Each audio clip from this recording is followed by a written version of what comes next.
प्रभु नाम धन्यवाद हो शुभ अवसर में प्रभु को धन्यवाद देवा सहित प्रिय युवक समिति सम्मेलन पक्षे कृतज्ञ जनाए थियोफिल नायक सेवा कार्य तरफ एक प्रार्थना पूर्वक कैलेंडर प्रस्तुत करा केवल गजपति नुह समग्र ओडिशा रे प्रार्थनार स्रोत को प्रभावित करने सकाशे एक कैलेंडर प्रस्तुत कराई 24 आवर्स प्रेयर फॉर इंडिया आम जिला आम राज्य पुणी आम देश प्रार्थना रे तोली धरिबा सकाशे आमने एक कैलेंडर प्रस्तुत करिछु ताहा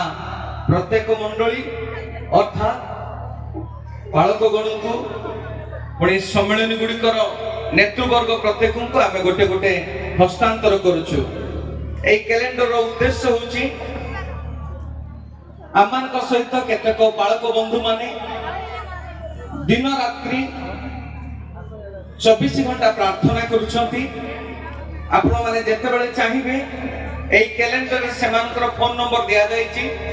आपण मानकर प्रार्थनार विषय गुड़िक सेमान को फोन द्वारा अनुरोध करी जणैबे